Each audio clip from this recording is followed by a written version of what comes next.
கைதமிழ் நெஞ்சங்கள் அனைவருக்கும் அஸ்ஸலாமு அலைக்கும் வணக்கம்.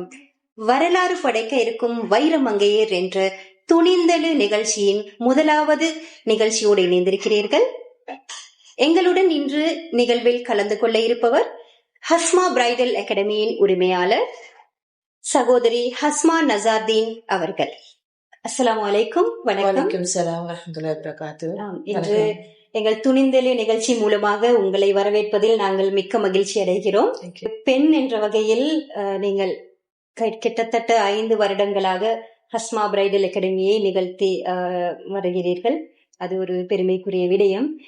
உங்களை பற்றி கொஞ்சம் கூற முடியுமா?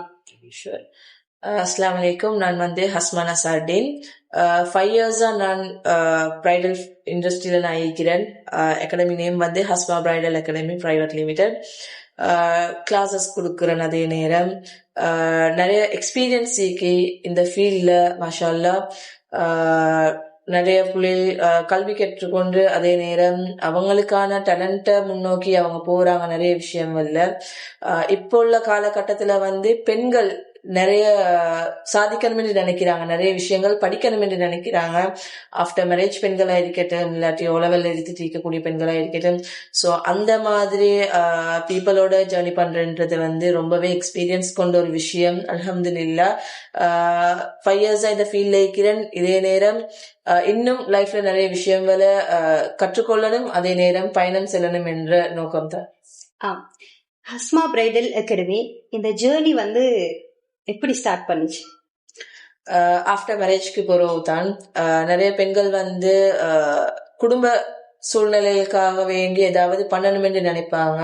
மோஸ்ட்லி ஹஸ்பண்டுக்கு சப்போர்ட் பண்ணணும் என்ற ஒரு தோட்டில தான். ஸோ நானும் அந்த மாதிரி ஒரு விஷயத்துல தான் இது பண்ணினேன்.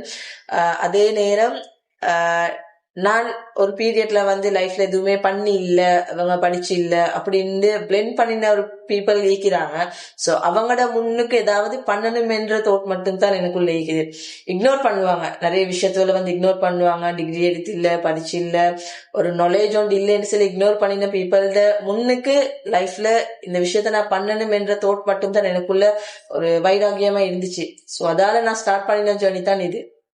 சாதாரணமா ஒவ்வொரு துறையிலையும் சாதிக்கிற பெண்களுக்கு பின்னால எப்படியுமே ஒரு கசப்பான அனுபவங்கள், தோல்விகள் நிறைய இருக்கும். கட்டாயம். இப்ப நீங்க இந்த துறையில காஸ்மெட்டாலஜி அண்ட் பிசினஸ் சைக்காலஜி முடிச்சிருக்கிறீங்க. அடுத்தது அசோசியேட் டிகிரி இன் காஸ்மெட்டாலஜி மற்றும் diploma in ayurvedic cosmetic products, இந்த மாதிரி நிறைய கோர்சஸ் பண்ணிருக்கிறீங்க. இது எந்த அளவுக்கு உங்களோட கரியர்ல பயனளிக்குதுன்னு நினைக்கிறீங்க? அதாவது இவ்வளவும் நீங்க பண்றதுக்கு காரணம் என்ன? இந்த ஃபீல்டுல தான் நீங்க இது எல்லாமே பண்ணிருக்கிறீங்க.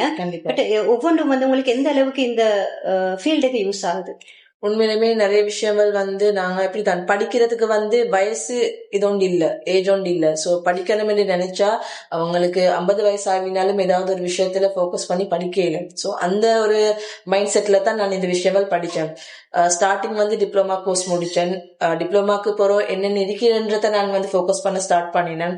சோ ஸ்டெப் பை ஸ்டெப் ஒவ்வொரு விஷயங்களை படிச்சேன். நான் படிச்சு டிகிரி எடுத்தேன். அல்ஹம்துலில்லாஹ் அல்லாஹ்ட தோணத்தான் ஒரு விஷயம் ஏலான்றது ஒன்று இல்ல, எங்களால ஏழு இன்ஷால்லா. நான் அல்லா சொல்றேன், நாங்க தெண்டிச்சு அல்ல எங்களுக்கு தொலை போறான். சோ அந்த ஒரு மைண்ட் செட் தான் எனக்கு.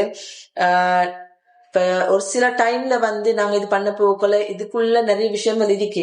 ஒரு மேக்கப் ஆர்டிஸ்ட்ன்ற ஒரு வரப்போக்கல அதே மீறி அவங்க டாக்டர், அவங்க நிறைய டாக்டர், அவரு இது டேலண்ட் இருக்கு இதுக்குள்ள மட்டும்தான். சோ அந்த மாதிரி விஷயங்கள் நான் படிச்சேன் லைஃப்ல. சோ படிக்கும்போது ஸ்கின்னை பத்தி நிறைய விஷயங்கள், அதே நேரம் நாங்க ஒரு கிளைண்ட்டை ஹேண்டில் பண்ண போக்கல, ஒரு நாங்க டிப்ளமா கோர்ஸ் முடிச்ச ஒரு சலூன் செய்யறது பெருசு இல்ல. நாங்க ஒரு கிளைண்ட்டை எப்படி ஹேண்டில் பண்றேன், அவங்களை எப்படி நாங்க போக்கஸ் பண்றன்ற ஒரு விஷயம் இருக்குது. சோ அதை பிசினஸ் சைக்காலஜி மூலியமா நான் படிச்சேன். அது பிசினஸ்க்கு மட்டும் இல்ல, பர்சனல் யூஸுக்கும் அது யூஸ் ஆகிற ஒரு விஷயம் தான். சோ நிறைய அனுபவம் இருக்குது. படிச்சதா இருக்கட்டும், இல்லாட்டி நாங்க இவ்வளவு காலம் நாங்க ஜேர்னி பண்ணின இந்த விஷயங்களை கொண்டு கூட நிறைய அனுபவங்கள் இருக்குது.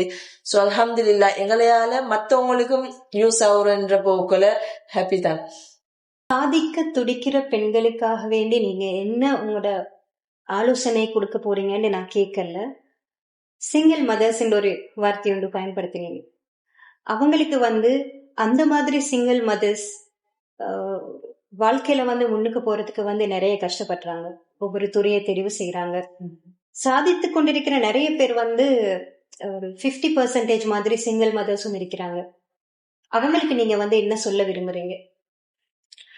சிங்கிள் மதர்ஸ் என்ற அந்த வேர்ட் வந்து உண்மைக்குமே ஹாஷான ஒரு வேர்டு ஒன்று தான். பட் அதே மீறி அவங்களோட பிள்ளைகளுக்காக வேண்டி லைஃப்ல ஏதாவது அவங்க பண்ணணும்.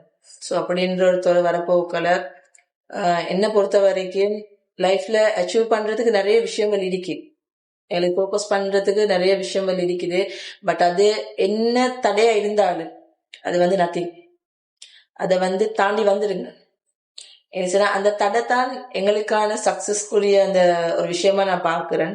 ஸோ யாரு என்ன மாதிரி எங்களைய வந்து டவுன் பண்ண பார்த்தாலும் அதெல்லாம் ஒரு விஷயமாவே இருக்க வேணும். அதை மீறி போங்க. எங்களைய டிமோட்டிவேட் பண்றாங்களா, ஒரு விஷயத்த இது பண்ண போகிற டிமோட்டிவேட், எனக்கு இது தேவையா, புள்ளையில பார்த்து கொண்டிரு, அப்படி ஒவ்வொரு வேர்டுகள் வரும். பட் அந்த வேர்டு எல்லாம் வந்து இருக்கவே வேணும் மைண்டுக்கு. பண்ணணும் என்ற ஒரு தோட் மட்டும் வச்சுக்கோங்க.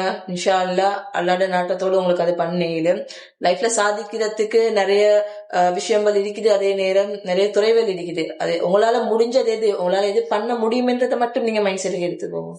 ஸோ அதை எடுத்துக்கொண்டு நீங்க உங்களுக்கான பயணத்தை நீங்க ஆரம்பிச்சீங்கன்னு சொன்னா அல்லாட துணையை தவிர வேற யாரோட துணையும் தேவையில்லை என்ன பொறுத்த வரைக்கும். அது வந்து மெயின் ஃபேமிலி மணி பேக். நான் வந்து யூஸ்வலா மணி பேக்ரவுண்ட்ல பார்க்க போனா நான் வந்து 0. பட் அது இருந்தாலும் எனக்கு எந்த ஒரு ப்ரொஃபஷனல் நான் வச்சுக்கிறேன். அது வந்து இப்படி ஒரு ஃபீல்டு வந்து வர போயிட்டு தான் நான் அதுல ஃபோக்கஸ் பண்ற காரணம். ஏன் லைஃப்ல வந்து மிச்சம் ஏர்ன் பண்ணணும்ன்ற ஒரு அவசியம் ஒன்றும் இல்லை. பட் எங்களுக்கான ஒரு ஐடென்டிஃபை எங்களுக்கு வேணும். எங்களைய டவுன் பண்ணினோட முன்னுக்கு நாங்க நல்லா இருக்கணும். அதே நேரம் எங்களோட கிட்ஸை நாங்க ஃபோக்கஸ் பண்ணணும். நாளைக்கு எங்களையால எங்களோட கிட்ஸ் வந்து ப்ராப்ளத்துல புலப்படாது. அதே நேரம் அவங்க ப்ரௌட் ஆகணும், மாமா வந்து இப்படி இருந்து அவங்க இப்படி ஒரு விஷயம் பண்ணிக்கிறாங்க எங்களையும் பார்த்து கொண்டு. ஸோ எப்பயுமே பேலன்ஸா வச்சுக்கோங்க. கிட்ஸ் அண்ட் அவங்களோட செல்ஃபையும் நீங்க பேலன்ஸா வச்சுக்கொண்டீங்கன்னு சொன்னா லைஃப்ல வேண்டிய ஜேர்னி பண்ணேலும் உங்களோட தைரியம் இல்லை. பெண்கள் வந்து என்றைக்குமே வந்து அழக விரும்புறவங்க. கண்டிப்பா. அதுல வந்து இந்த அழகு கலை என்றது வந்து இப்ப எங்கட நாட்டை பொறுத்தவரையில வந்து ஒரு மிச்சமா பேசப்படுற ஒரு துறையா இருக்கிறதோட ஒரு வியாபார தலமாகவே மாறிக்கொண்டிருக்குது என்றது வந்து உண்மையா? உண்மைன்னு சொல்லி மேலும் என்ன சொன்னா இதுல நிறைய காம்படிஷன் கூடுதலா இருக்கு. அதே நேரம் அதை வந்து ப்ரொஃபஷனலா பாக்குறது வந்து மிக குறைவு. இது வந்து ப்ரொஃபஷனலா யாருமே பாக்குறாங்க இல்ல, அது ஒரு பிசினஸ் மைண்டாவே தான் பாக்குறாங்க. ஸோ அப்படி ஒரு தருணத்துல ஈக போக்கள் இது வந்து இன்னும் ஃபியூச்சர்ல வந்து இது நிறைய ப்ராப்ளங்கள் ஃபேஸ் பண்றதுக்கு வரும் என்று நான் நினைக்கிறேன்.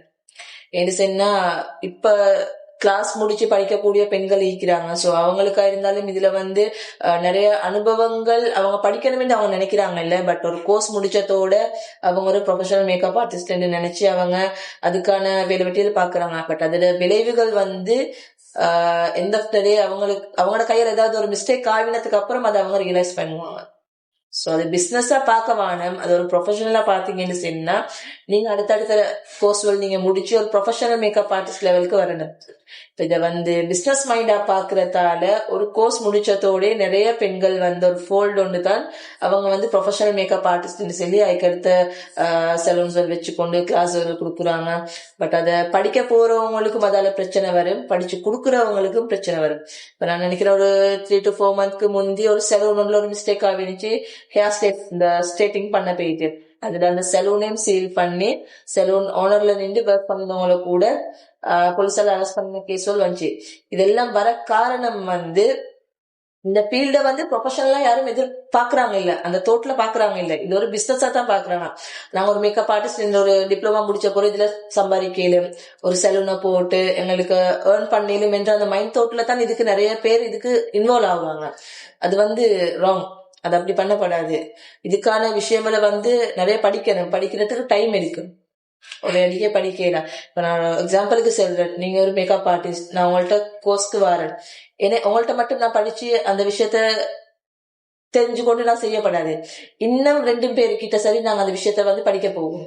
ஏன்னா மைண்ட் செட் வந்து அதுதான் நான் வந்து படிக்கிறேன். அப்ப ஒவ்வொருத்தர கிளாஸ் மைண்ட் வந்து ஒவ்வொரு விதத்துல இருக்கு. உங்களுக்கு தெரிஞ்ச விஷயம் எனக்கு தெரியா, எனக்கு தெரிஞ்ச விஷயம் உங்களுக்கு தெரியா, அந்த மாதிரி இருக்கிற போல மேக்கப்ல எத்தனையோ வகையான மேக்கப் இருக்கு, ஸ்கின் டைப் இருக்குது. அதே நேரம் ப்ரொடக்ட்களை பத்தி நாங்க தெரிஞ்சிருக்கணும். இதெல்லாம் மெயின். நிறைய பெண்கள் ஒரு ஒர்க் ஷாப் முடிச்சதுக்கு பிறகு அவங்க ஒரு செலூன் ஒன்று போடுறாங்க, ப்ரொஃபஷனல் மேக்கப் ஆர்டிஸ்ட். அதெல்லாம் டோட்டலி ராங். இது வந்து தவிர்த்து கொள்றது நல்ல, அவங்களுக்கும் நல்ல, அவங்களால மத்தவங்களுக்கும் பாதிப்பு இல்லாம இருக்கும் என்று தான் நான் நினைக்கிறேன். நல்ல ஒரு பதில். ஒவ்வொரு சாதனைக்கு பின்னாலேயும் வந்து நிறைய வலிகள் கஷ்டங்கள் இருக்கும் நிச்சயமா. அதுல வந்து நீங்க ஃபேஸ் பண்ணின விஷயங்களை வந்து ஒரு ஒரு புக்காவே எழுதிருக்கிறீங்க. அது த பெயின், அதை பத்தி கொஞ்சம் சொல்றீங்களா? த பெயின் ட்ரூ ஸ்டோரி என்ற ஒரு தலைப்புல ஒரு புக் கொண்டு லான்ச் பண்ணிக்கிறேன். உண்மைக்குமே ஏன்னா நான் கடந்து வந்த ஃபியூச்சர்ல சரி நான் நினைச்சு பார்க்கல இப்படி ஒரு விஷயம் எனக்கு பண்ணேலும் அப்படின்றது. பட் இப்போ உள்ள ஜெனரேஷன் பார்த்தா நிறைய பெண்கள், ஐ மீன் என்ன சொல்றேன், கைவிட்ட பெண்கள், லைஃபை தொலைச்ச பெண்கள் நிறைய பேர் இருக்கிறாங்க. அவங்களுக்கான ஒரு என்ன சரி, அவங்களுக்கான ஒரு ஜேர்னி. நீங்க லைஃப்ல வந்து ஒரு விஷயத்த இழந்தா அதோட அந்த லைஃப் முடியல, அதுக்கு மேல உங்களோட சிங்கிள் மதருக்கான ஒரு விஷயம் உண்டு தான் இது. ஸோ அப்படி பார்க்கும்போது இதுல வந்து நாங்க ஃபேஸ் பண்ற பிரச்சனைய வந்து அதால நாங்க ஃபெடப் ஆகப்படாது. எங்களுக்கான நெக்ஸ்ட் ஃபியூச்சர் வந்து நிறைய விஷயங்கள் இருக்குது முன்னுக்கு. பட் அது என்னன்றத நாங்க ஒன்னாவது அனலைஸ் பண்ணணும். எங்களால என்ன பண்ண முடியும், என்ன சாதிக்க முடியும் என்று சொல்லி. மோஸ்ட்லி நிறைய சிங்கிள் பெண் உமன்ஸ் நினைக்கிறே வந்து என்னன்னு கேட்டா லைஃப் முடிஞ்சிட்டு இதோட இவ்வளோ தான் ஃபியூச்சர் ஃபுல்லில் அந்த மாதிரி ஒரு மைண்ட் செட்ல அவங்க விழுவாங்க. உண்மையுமே டிப்ரெஷன் இதுக்குள்ள விழுவாங்க. அந்த டைம்ல எல்லாம் நான் நிறைய விஷயங்கள் பார்த்தேன், ஃபேஸ் பண்ணின ஒரு விஷயம் ஒன்று தான். ஆனா எனக்கு ஒரு ஃப்ரெண்ட் ஒன்று இருந்தாங்க. ஸோ அந்த ஃப்ரெண்ட் மூலியமா நான் நிறைய விஷயங்களை வந்து முன்னெடுத்து வைக்கிறதுக்கு எனக்கு ஒரு வாய்ப்பா கிடைச்சிச்சு. அல்லா முந்தி 2வது. ஸோ அதால நான் ஒரு விஷயமா படிச்சேன். அதே நான் ஏன் ஒரு ட்ரூ ஸ்டோரியா எழுதப்படாது. இந்த புக்கை பார்க்கக்கூடிய பெண்களுக்கு கூட லைஃப்ல அவங்களுக்கு அச்சீவ் பண்ணணும் என்ற ஒரு மோட்டிவேஷன் அவங்களுக்கு வரணும். லைஃப் முடிஞ்சிட்டு அப்படின்னு நினைக்கிற பெண்களுக்கு இல்ல, அல்ல எங்களுக்கு இன்னும் லைஃப் தந்திக்கிறான், டைம் இருக்குது. ஸோ அந்த டைமை நாங்க வந்து எங்களுக்கு ஒரு வெளிவை நாங்க பயன்படுத்திக் கொள்ளணும் என்றதுக்காகத்தான் இதை கொஞ்சம் டிஃப்ரெண்டான முறையில ஒரு ஸ்டோரியா கிரியேட் பண்ணிக்கிறேன். ஸோ இது பார்க்கக்கூடியவங்களுக்கு யூஸ் பண்ணுமே நான் நினைக்கிறேன். பிகாஸ் அவங்களோட லைஃப்ல அச்சீவ் பண்ணணும், லைஃப்ல எல்லாருமே அச்சீவ் பண்ணணும். அவங்களுக்கான ஒரு கோல் கண்டிப்பா இருக்கு. பட் அந்த கோல் என்னன்றத அவங்களால வந்து யோசிக்கிறதுக்கு டைம் இல்லாம இருக்கும். ஏன் அந்த அளவுக்கு பிரச்சனை, ஃபேமிலி இஷ்யூஸ், ஃபைனான்சியல் ப்ராப்ளம், இந்த மாதிரி நிறைய விஷயங்கள் இருக்கும் பெண்களுக்கு. ஸோ அதால அவங்க வந்து ஃபுல்லாவே டவுன் ஆகிடுவாங்க. அது எங்களுக்கான ஒரு ஃபோக்கஸ் கொடுக்க யாரும் இருக்க மாட்டாங்கடா, என்ன பண்ற லைஃப்ல, அதுக்கு அடுத்த கட்டம் என்னன்றதை அவங்க யோசிக்கிறதுக்கு கூட அவங்களுக்கு டைம் இருக்காது. ஸோ அப்படியான ஒரு சந்தர்ப்பம் வரப்போக்கல ஏலும் என்ற ஒரு முடிவுல இப்ப நான் கூட டிரெக்டா இந்த பிரைடல் ஃபீல்ட்ல வரல. ஸ்டார்டிங் வந்து நான் பிக்மி இதுல வந்து ஃபுட் டெலிவரி பண்ண, நான் வந்து ஒரு ப்ரொஃபஷனல் குக்கர் உண்டு. ஸோ நல்லா நான் குக் பண்ணுவேன், ஆர்டர்ஸ் இது பண்ணுவேன். பட் அது வந்து எனக்கு பெரிய அளவுக்கு கொண்டு போகும் என்ற ஒரு தோட்டம் எனக்கு வரல. பியூட்டிஷியன் என்ற அந்த ஃபீல்ட வந்து நான் வந்து சர்ச் பண்ணினேன். அதுல இருக்கிற நிறைய பெண்களை பார்த்தேன். மோஸ்ட்லி அசீனா மேம், அவங்க மத்து முபீனா, இந்த மாதிரி ஒவ்வொருத்தர் இருக்கிறாங்க, சுலேஹா பிரைடல், இவங்களோட ஒவ்வொரு விஷயங்கள் நான் பாக்குறேன். அப்ப அது பார்க்கும்போது இப்ப இருக்கிற ஜெனரேஷனுக்கு எது முக்கியம், அழகென்றே வந்து பெண்கள் பொதுவாவே அவங்கள அழகா காட்டணும் என்றதான் நினைப்பாங்க. ஸோ அதை வந்து எங்களுக்கு ஒரு ப்ரொஃபஷனலா பண்ணேலும் அப்படின்ற ஒரு தோட் தான். ஸோ அந்த மாதிரி ஒரு மைண்ட் செட்ல வந்த ஒரு விஷயத்த இவ்வளவு தூரம் எனக்கு ஜேர்னியா கொண்டு போக கிடைச்சது வந்து உண்மைக்குமே என் லைஃப்ல நான் பார்த்த பெரிய ஒரு சக்சஸான ஒரு விஷயம் தான். உண்மைக்குமே மணி பேக்ரவுண்ட் இல்ல, அதே நேரம் என்ன கைட் பண்றதுக்கு பேரண்ட்ஸ் சைடா இருக்கட்டும், இல்லாட்டி ஃபேமிலி சைடு இருக்கட்டும், கைட் பண்றதுக்கு யாருமே இல்லை. பட் அந்த ரப்பு என்னையோட இருக்கிறேன் என்ற அந்த தோட் எனக்கு இருக்குது. ஸோ என் கிட்ஸ்க்காக வேண்டி ஏதாவது பண்ணணும், என் பேரை நான் ரீச் ஆக்கணும், எனக்கான ஒரு ஐடென்டிஃபை எனக்கு வேணும் என்றதுக்காக வேண்டி தான் இவ்வளவு தூரம் நான் இந்த ஜேர்னியை கொண்டு போற காரணம். பெண்கள் ஒவ்வொரு துறையிலையும் சாதிச்சு கொண்டிருக்கிறாங்க. அதுக்கு ஒரு களமா தான் நாங்க வந்து இந்த துணிந்தெழு நிகழ்ச்சியை வந்து ஆரம்பிக்கிறதுக்கு ஒரு முக்கிய காரணம். அது மட்டும் இல்லாம துணிந்தெழு வந்து ஒரு சஞ்சிகையா வெளியிடப்பட்டு வந்திருக்குது. ஒவ்வொரு பெண்களையும் அடையாளப்படுத்தி அவங்களுடைய திறமைகளை, அவங்க கடந்து வந்த பாதையை வெளிக்கொண்டு வரத்துல ஸ்கை தமிழ் வந்து அந்த சேவையை செய்து கொண்டிருக்கிறது. அதுல வந்து வண்டர் உமன் எப்படி உருவாகிச்சு? ஒண்டர் உமன் அது வந்து அந்த பேர் கேட்க போக்களே புதுவிதமான ஒரு எனர்ஜி ஒன்று வருது. ஸோ பெண்கள் வந்து எல்லா விஷயத்துக்குமே துணிந்தவங்க தான், தாழ்ந்தவங்க இல்லை மெயின். அதே நேரம் இப்போ உள்ள காலகட்டத்துல வந்து நினைக்கிறாங்க வந்து ஆண்களை மீறி போகக்கூடியதான் அவங்களோட துணிந்த தனம் இல்லை. அது இல்லை உண்மை. அவங்க வந்து சாதிக்கணும். ஒவ்வொரு பெண்களும் அவங்களுக்கு ஒரு ட்ரீம் ஒன்று இருக்கை சாதிக்கணும் என்ற விஷயம். ஸோ அதால அவங்க வந்து ஃபோக்கஸ் பண்றதுக்கு நிறைய விஷயங்கள் வந்து தடையாயிக்குது. மோஸ்ட்லி ஃபேமிலி மெம்பர்ஸ் இல்லாட்டி ஹஸ்பண்ட் ஓகே இருந்தாலும் ஃபேமிலி மெம்பர்ஸால பிரச்சனை வரும். இந்த மாதிரி ப்ராப்ளம்க்கு சூழ்ந்து வாழ்றவங்க தான் பெண்கள். ஸோ அவங்களுக்கு ஆனா ஒரு ஃபோக்கஸை கொடுக்கறதுக்கு யாருமே சப்போர்ட் பண்றது பெரும்பாலும். பட் இப்போ உள்ள நிறைய பெண்கள் பார்த்துக்கிட்டு நம்மளோட ஹஸ்பண்ட் சப்போர்ட்டோட நிறைய விஷயங்கள் பண்றாங்க. ஸோ அதெல்லாம் பார்க்கும்போது உங்களுக்குமே ஹாப்பி. ஒரு சில பெண்களுக்கு அந்த வாய்ப்பு கிடைக்கிறது இல்லை, அதுதான் உண்மை. ஸோ அப்படி இருக்கும்போது த ஒண்டர் உமன் என்ற அந்த டைட்டில்ல நான் ஒரு ஃபங்க்ஷன் ஒன்று லான்ச் பண்றதுக்கு ஸ்டார்ட் பண்ணியிருந்தேன். ஸோ அதுக்கு டைட்டில்ல என்ன நேம் வைப்போம் என்ற கன்ஃபியூஸ் கொஞ்சம் எனக்கு இருந்துச்சு. ஸோ ஒரு 5 நேம் இது வந்து நான் என்னோட ஃப்ரெண்டுக்கு என் ஃப்ரெண்டுக்கு நான் அனுப்பியிருந்தேன், கிளாஸ்மேட் அவங்க. ஸோ அவகிட்ட நான் சஜஸ்ட் பண்ணினேன், இதுல ஒரு நல்ல பேரை நீ சஜஸ்ட் பண்ணி செல்லு அப்படின்னு. அவ எடுத்த வாக்குல 2 பேரை சஜஸ்ட் பண்ணினேன். பட் அவ சஜஸ்ட் பண்ணினதுலே நான் ஒண்டர் உமனை சஜஸ்ட் பண்ணினேன். ஒண்டர் உமன் வந்து கமனா எல்லா இதுக்கும் சூட் ஆகிற ஒரு பேர். ஸோ அதால வந்து நான் அதை சூஸ் பண்ணினேன். என்னோட ஃபர்ஸ்ட் ஈவெண்ட் அது தான் ஒண்டர் உமன் என்ற அவார்ட். ஸோ நிறைய சக்சஸ் கண்டேன். ஐ மீன் எனக்கு மார்க்கெட்டிங் ஒன்று கிடைச்சிச்சு எனக்கு அந்த ஒண்டர் உமனால தான். நான் அதை செஞ்ச நேரம் வந்து ஹிர்னிகா மேம் வந்து இருந்தாங்க, அவங்களை இன்வைட் பண்ணி ஸோ கிராண்டா ஃபங்க்ஷனை முடிச்சேன். நிறைய ரீச் ஒன்று கிடைச்சிச்சு. அந்த பேருக்கான ஒரு மறுவாதி ஒன்று இன்ன வரைக்கும் இருக்கு, அல்ஹம்துலில்லாஹ். ஸோ இந்த டைட்டிலுக்கான அந்த நேம் கிடைச்சது வந்து உண்மைக்குமே ஹாப்பின்னு நினைக்கிறேன். ஒண்டர் உமன் நீங்க வந்து ஒரு அவார்ட் ஃபங்க்ஷனாவே செஞ்சிருக்கிறீங்க. பெண்கள் சாதித்து கொண்டிருக்கிற பெண்களை வந்து கௌரவிச்சு அந்த விருதை கொடுத்திருக்கிறீங்க. அதை பத்தி அவங்கள பத்திய ஒரு சஞ்சிகையா தான் நீங்க வந்து இந்த ஒண்டர் உமனை வந்து இப்ப அடுத்த வருடம் ரிலீஸ் பண்ண போறீங்க. எஸ், அதை பத்தி நீங்க எப்படி நீங்க அதை வந்து ரிலீஸ் பண்ண போறீங்க? என்ன மாதிரி இருக்க போகுது அந்த ஒண்டர் உமன் மேகசின், அந்த சஞ்சிகை எந்த மாதிரி இருக்க போகுது? ஒண்டர் உமன் மேகசின் அதை வந்து நான் லான்ச் பண்ணணும் என்ற ஐடியா வந்ததே மோஸ்ட்லி நிறைய பெண்கள் லைஃப்ல வந்து யார்டையும் ஒரு சப்போர்ட் இல்லாம, ஒரு மணி பேக்ரவுண்ட் இல்லாம சாதிக்கக்கூடிய பெண்கள் நிறைய பேர் இருக்காங்க. ஸோ அவங்க வந்து வெளி உலகத்துக்கு வரணும், அவங்க பண்ற விஷயங்களை வந்து வெளி உலகத்துக்கு நாங்க தென்படுத்தணும். இப்ப நிறைய பேர் வந்து இந்த ஃபீல்ட் மட்டும் இல்ல, எல்லா ஃபீல்ட்லயும் வந்து போட்டி நிறைய இருக்குது. தான் மட்டும் தான் முன்னுக்கு வரணும், அவங்களோட பேர் மட்டும் தான் ரீச் ஆகணும் என்று நினைக்கிற ஃபீல்ட் தான் இப்போ உள்ள ஜெனரேஷன். பட் இதே மீறி ஒரு சில பேரால தான் இன்னும் மொத்தருக்கு அந்த வாய்ப்புகள் கிடைக்குது. ஸோ அந்த வாய்ப்பை வந்து என்னையால முடிஞ்ச வரைக்கும் நான் பண்ணணும் என்று நினைக்கிறேன் பெண்களுக்கு. ஸோ வீட்டுல இருந்து ஒரு காஸ்மெட்டிக் மேனுஃபேக்சரிங் பண்றவங்க இருக்காங்க, அதே நேரம் பிசினஸ் ஃபீல்ட்ல இருக்கிறவங்க வந்து என்னது காஸ்டியூம் டிசைனர் இருக்கிறாங்க, மெஹந்தி ஆர்டிஸ்ட், இந்த மாதிரி ஒவ்வொரு விஷயங்கள் இருக்குது. அந்த பெண்களுக்குள்ளே அவங்க சாதிச்ச விஷயங்கள் இருக்குது. இந்த ஜேர்னில வரக்கூடிய எண்ணம் எதுக்காக வந்துச்சு, என்ன சாதிச்சுங்க இதுல வரைக்கும், யார்கிட்ட சப்போர்ட் இருக்குது என்று இந்த விஷயங்களை வந்து ஒரு சின்ன ஒரு குறிப்பா அவங்கள பத்தி ஒரு ஸ்டோரிய போட்டு அவங்களுக்கான ஒரு கௌரவிப்பா நான் அதை பண்ணணும் என்று நினைக்கிறேன். இன்ஷா அல்லாஹ் ஃபியூச்சர்ல ஒரு நல்ல ஒரு முன்னுதாரணமா அது இருக்குதுன்னு நினைக்கிறேன். அடுத்ததா வந்து Cholan book of international world, அது எப்ப நடக்க போகுது? இன்ஷா அல்லாஹ் Cholan book of international world record 2025 February 23 the dew drop கொலம்புல நடக்க இருக்குது. இது வந்து எடிஷனல் 2 தான் போகுதுங்க. ஃபர்ஸ்ட் நாங்க இந்த இயருக்கான இதை கொடுத்தோம். 20 மினிட்ஸ் ஸ்கூல்லால வேர்ல்ட் ரெக்கார்ட் அச்சீவ் பண்ணினாங்க 100 people. மாஷா அல்லாஹ் அவங்களோட டேலண்ட்டை வந்து முன்னிறுத்தி வச்சாங்க அவங்க. ஐ மீன் 20 மினிட்ஸ்ல ஒரு மேக்கப் பண்ணிடுமா, ஒரு கேக் பினிஷ் பண்ணிடுமா அப்படின்ற ஒரு மைண்ட் செட் எல்லாத்துக்குமே இருந்துச்சு. பட் அதை பண்ண என்னையால நான் ட்ரை பண்ணுவோன்னு சொல்லி நிறைய பெண்கள் இதுக்கு ஜாயின் ஆகினாங்க. ஸோ அவங்களுக்கான அந்த சக்சஸ் அவங்க அடைஞ்சாங்க முழுமையா. ஸோ என்னையால முடிஞ்ச அளவுக்கு நான் மற்றவங்களுக்கு வந்து அவங்களோட ஃபீல்ட்ல இருந்து அவங்க முன்னுக்கு வரணும், நெக்ஸ்ட் லெவல்ல வரணும் தான் நான் என்றைக்குமே நான் அவங்களுக்கு ஃபோக்கஸ் பண்றேன்.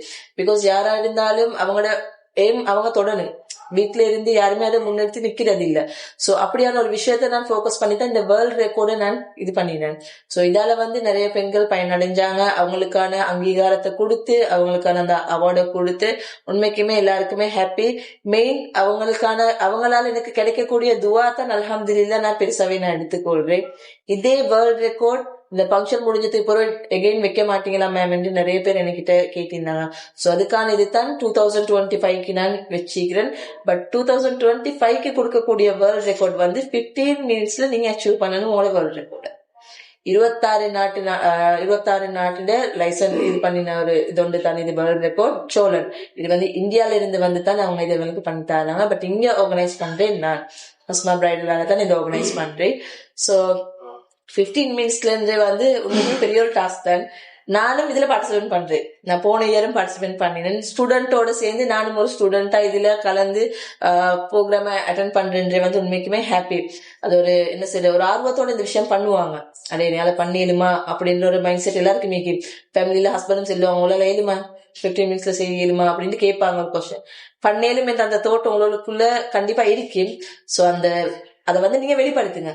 உங்களோட டேலண்ட்டை நீங்க வெளிப்படுத்துங்க. அதுக்கப்புறம் எந்த ஒரு விஷயமா இருந்தாலும் உங்களால ஈஸியா பண்ணிடும்.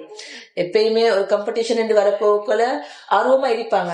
ஜஸ்ட் ஒரு விஷயத்த பண்ணி எடுக்கிறதுக்கு பார்க்க ஒரு டாஸ்கோட கொடுக்குறேன்னு சொன்னா அது ஆர்வமா பண்ண போக்குள்ள உண்மைக்குமே அதுல ஒரு சக்சஸ் ஒன்று இருக்குதுன்னு சொல்லி எனக்கு மைண்ட் செட் இருக்குது. அதே இது நான் மற்றவங்களுக்கு கொடுக்குறேன். இன்ஷா அல்லாஹ் Cholan book of international world record 2025க்கு நாமினேஷன் ஓபன் பண்ணிக்கிறேன். எல்லாருக்குமே ஜாயின் பண்ணிலும் கேட்டகரிஸ் நாங்க 10 மென்ஷன் பண்ணிக்கிறேன். சோ அந்த 10க்கான ஆட்கள் இருக்கிறாங்க. அவங்களால முடிஞ்ச உங்களோட அந்த ஹார்ட் ஒர்க்கை நீங்க பண்ணி இல்லாத சக்சஸை நீங்க அடையின்னு தானே செய்வோம் இன்ஷா அல்லாஹ். ஸ்கை தமிழின் வரலாறு படைக்க இருக்கும் வைரமங்கையர் என்ற துணிந்தெழு நிகழ்ச்சியோடு நீங்கள் இவ்வளவு நேரம் இணைந்திருந்தீர்கள். எங்களுக்காக அத்தனை கேள்விகளுக்கும் சிறப்பான பதிலை தந்த அஸ்மா பிரைடல் அகாடமியின் உரிமையாளர் சகோதரி அஸ்மா நசார்தீன் அவர்களுக்கு எங்களுடைய ஸ்கை தமிழ் சார்பாக மனமார்ந்த நன்றிகளை தெரிவித்துக் கொள்கின்றோம். ஒவ்வொரு வாரமும் உங்களுக்காக ஒரு சிறப்பு விருந்தினரோடு நாங்கள் இணைந்து கொள்ள இருக்கின்றோம். இன்னொரு துணிந்தெழு நிகழ்ச்சியினூடாக இன்னொரு வைர மங்கையரோடு நாங்கள் இணைந்து கொள்ளும் வரை உங்களிடமிருந்து விடைபெறும் நான் ஆஷிகா ஃபர்சான். நன்றி.